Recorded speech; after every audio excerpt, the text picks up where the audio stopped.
You are listening to Fantha Tracks. Rolling. Roll. Don't use any of this. Don't Okay, tell me. carry 3.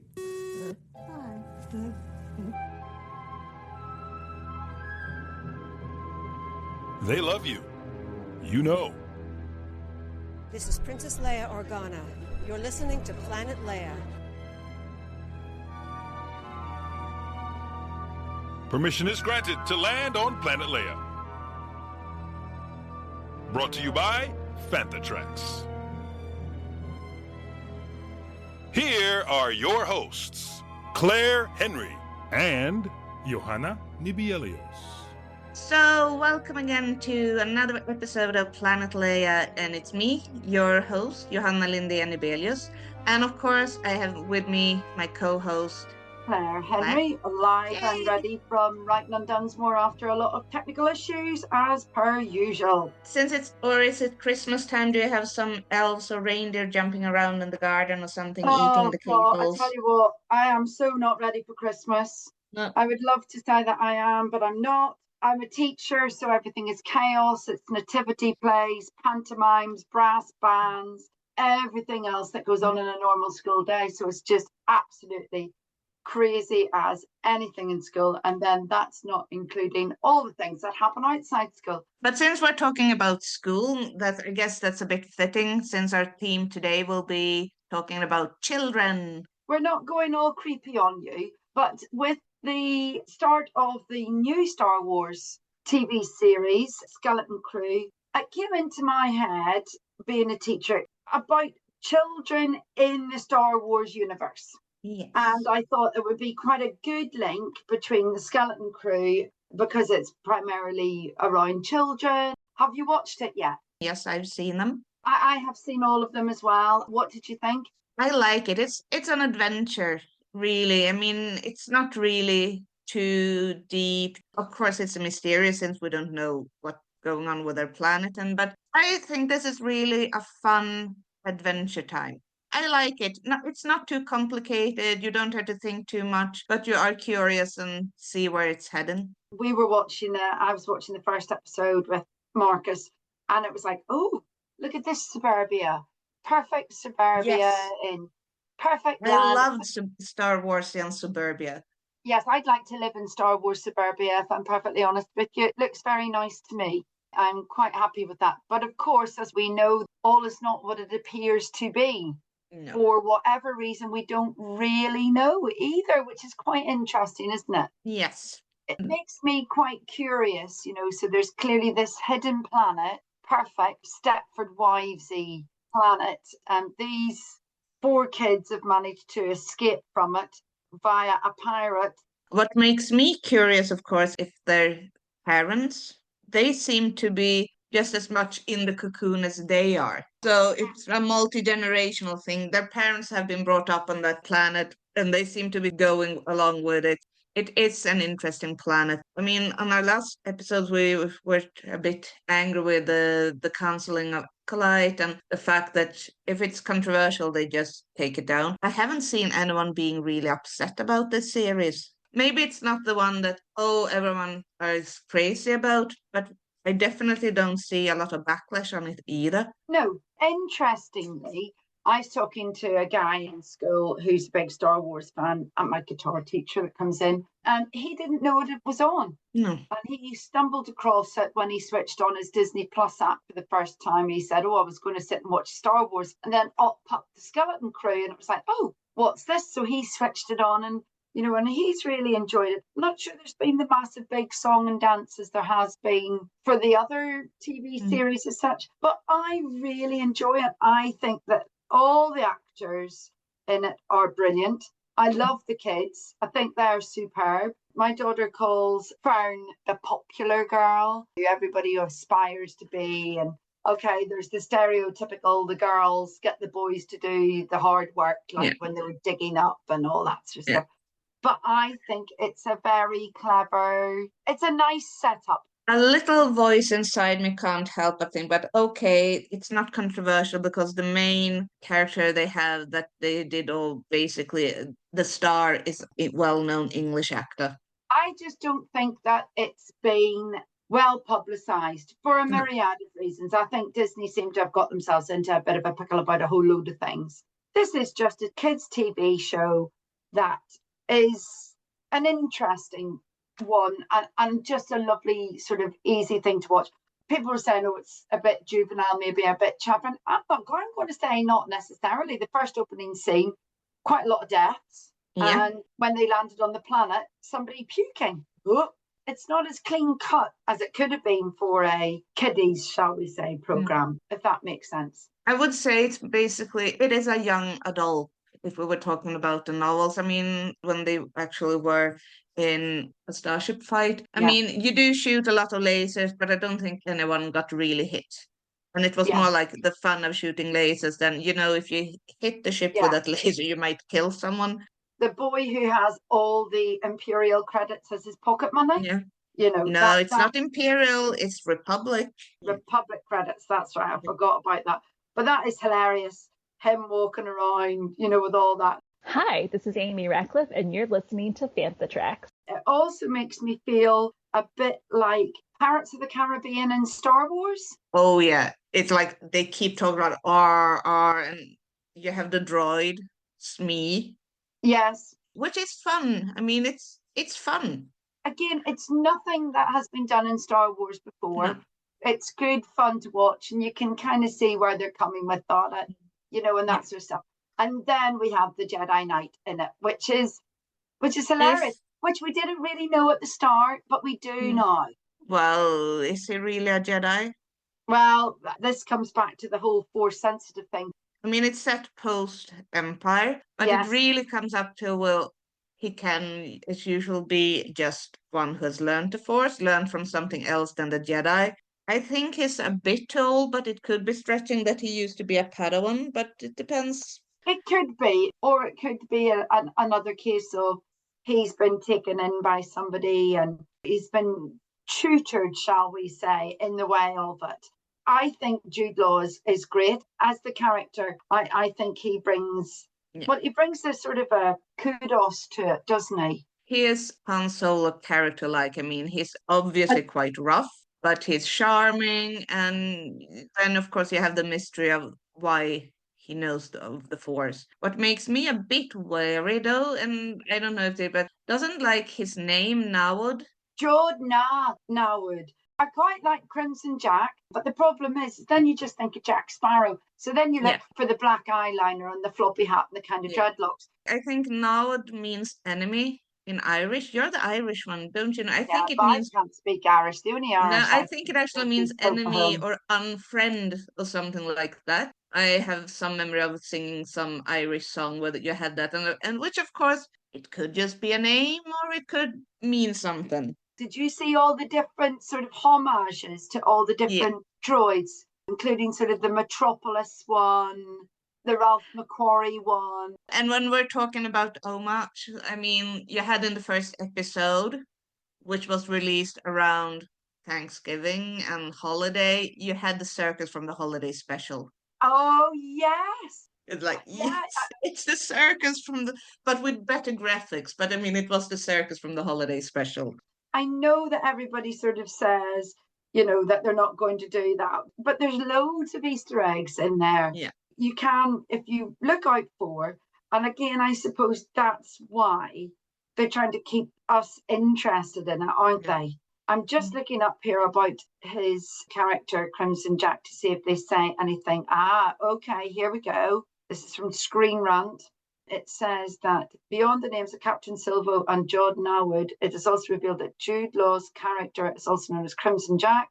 Crimson Jack comes from legends, specifically 1977 Star Wars comics from Marvel. In these stories, Crimson Jack is a key rival of Han Solo's, having robbed Han and Chewie of their reward from the Rebel Alliance. So nice touches there. Oh, do you remember there was all the spaceships in the spaceport? Yeah. Apparently, if you look really carefully as well, you can see Hondo's ship there. You have to look hard, I think, for that one. But there's other things that will come up. Of course, we've got the Lobot child. Yeah. She's quite good. I enjoy her. I don't think we've seen a lot of her yet. She's going to bring more to it than we know of. But it's given me the sort of Stand By Me feel to it. When we're talking about the children of the show, I actually think they are very well done. Now, you're the one who's working with children all the time, and you're a parent, which I'm not. But to me, they seem to be quite believable. Oh, absolutely, 100%. They are definitely, I can see all sorts of traits of children from school and my own child and everything. Yeah, it's pretty accurate, as to how the children behave and act. And I think that will relate to kids as well. Because it is hard to write children. They usually end up being way too precautious. They do mistakes, they do stupid things. So they feel like their age. They don't know everything or know too little. I'm going to say, when pressing all the buttons, that doesn't surprise me. You know what I mean? That is a typical thing that any child would do. Don't press that button, please. Turn your back. 2 minutes later, the button is pressed. It's always going to be that way. For everything in one location, daily news, reviews, interviews, podcasts, video, and social media feeds, bookmark fanthatracks.com for Star Wars news 24/7, 365. I would be scared a lot more if I had been to a spaceport, but at the same time, I mean, it is a children's show. They have to do it so, but yeah, I like them a lot. Yeah. And of course, I have to ask, which child would you have been if you were one of the four? I was, and I know people will find this hard to believe, a very conscientious pupil, and I was definitely very nerdy. So therefore, I would not have been skipping school, or doing any of that. I'd have been at home petrified of messing up with something. I'm not sure I would have been any of them. I mean, I would probably have been Neil, and I'm wondering if that's a reason why they have made him an alien, because then everyone can recognize themselves in him without having to think that he doesn't look. No, he's an alien, but you still recognize the character. Yeah, he's probably the one that I relate to the most, and probably the one that I would have been the closest to, definitely. I was just too much of a goody two-shoes. I was pretty nerdy and pretty pathetic, really. Yeah, I couldn't break the law. I hated being told off in school. Petrified of it all. So, definitely not one of my traits at all. It's not rocket science. It's a bit of frivolous fun. I just like it. This might be saying, since we're talking about children, I feel like these are the most still normal children that we've met, because the other children that we've met on screen, they are just a bit too smart, too grown up for being children, which is, of course, you have Leia from Kenobi, you have the Jedi children. You could say that's a special case with them having been brought up within the Jedi Order. You even have Padme. I mean, she's 14, and she doesn't really act as a 14-year-old in The Phantom Menace. I would say this is the first case that we really have children who are actually acting their age. I was doing my research for this, and I'm going to say, when you look it up and you type in children in Star Wars, okay? Just type in children in Star Wars. You actually get more children characters in Star Wars than you do if you type in Google in women in Star Wars. It's quite an interesting one, in that who are the obvious ones that we could talk about, as you said. It's Amidala when she was 14, Anakin when he was younger, in The Phantom Menace, and etc. And then, of course, we get to see Leia. They're sort of the mainstream ones. But then if you kind of go further deeper into it, I think the only other time that you really get to see kids being kids is in The Phantom Menace at the pod racing. Yeah. When all the kids get together and they all meet and they're all messing around and jumping around and that sort of stuff, when Anakin's about to get into the pod race. I really hope that we will never get serious about Luke Skywalker as a kid, because he grew up way out, away from everything, on a moisture farm on Tatooine. He shouldn't be on anything more adventurous than hunting womprats. They could stretch it with Kenobi and Leia, I mean, she's a politician, princess of Alderaan and everything, but Luke should really grow up in the middle of nowhere.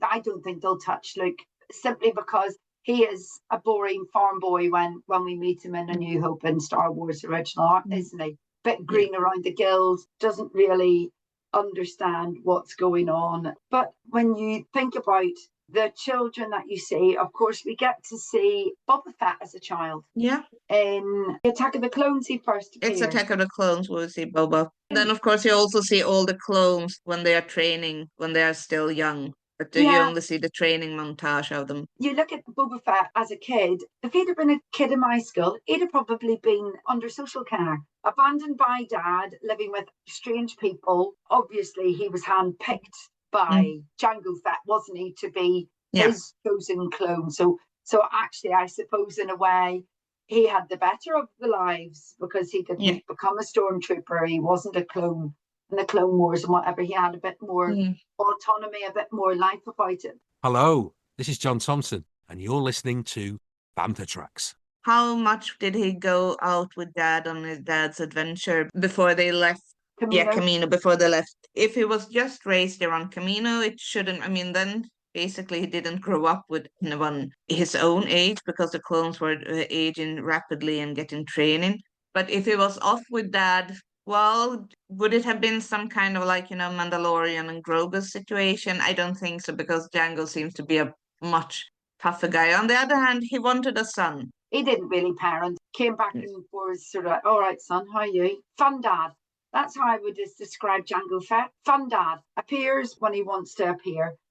The books that you read that basically filled in all the gaps. Princess Leia and Han Solo had a boy and a girl.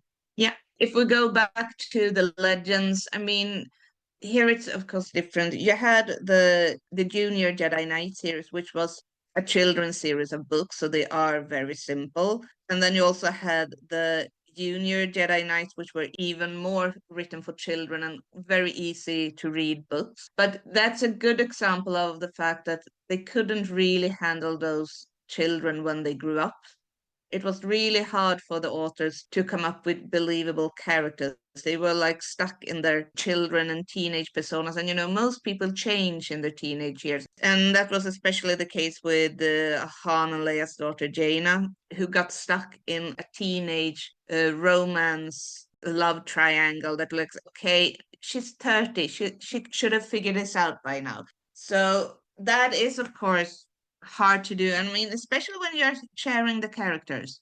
And that way it's easier. And I mean, now we're going to follow these children in Skeleton Crew for one season. And if we get more seasons, it will probably still be a more cohesive team that will develop them. While you had so many authors into, the legends with the solo children. And they didn't always agree on the characterization. And that made that they kept reverting back to the teenage selves. You come out of the whole arc of the legends into the real world of Star Wars, where actually who they did have was Ben. Although in Legends, it was Mara Jade and Luke Skywalker, wasn't it? Had a son called Ben. Which is much more logical compared to Han and Leia named a son Ben. Let's move on then to the actual child of Princess Leia and Han Solo, if you believe what they said in the final ones. Glimpses of a childhood, but more from a teenager point of view, wasn't it? We kind of worked out that horrible divorce or separation, shall we say, which then in turn put a child in the trust of his uncle. This would be a referral to social care again. Then taken to a cult school, started by your uncle, who believed that he was the one and last only Jedi, and trained in the ways, and then turned really bad and nasty and blamed it all on his parents separating. And once again, it seemed like the children that we do get in this until Skeleton Crew are the Force-sensitive children. And apparently there's no good way of growing up alone. You end up like Ben. I mean, we do have the Acolyte sisters, who are twins. Oh, yes, of course. I forgot also about to that. The dark side. Anakin fell to the dark side. There doesn't seem to be any sort of this way or no way. And then you're just like going, oh my God. The only child that we could possibly say redeemed themselves from the offset was Rey.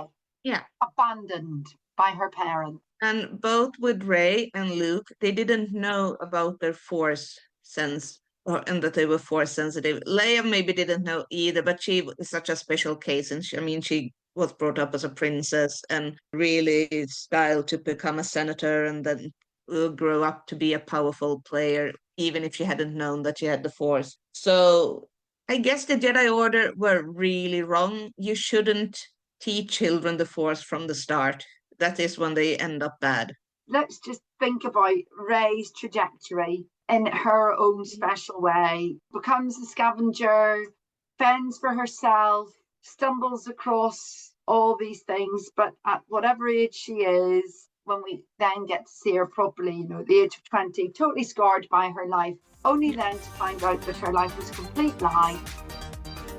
Email radio@fantatracks.com. Head to links at fantatracks.com for links to our social media feeds, Fantatracks TV and Fantatracks Radio. Thanks to James Sample for the Fantatracks intro and our Planet Leia opening music, and Mark Daniel and Vanessa Marshall for our voiceovers. New episodes arrive on Fridays at 7 p.m. UK time as part of the Friday night rotation, and our weekly video show Good Morning Tatooine goes live Sundays at 9 p.m. UK time on Facebook and YouTube. And remember, Fantatracks is absolutely free, so it costs nothing to stay updated on all the latest Star Wars news.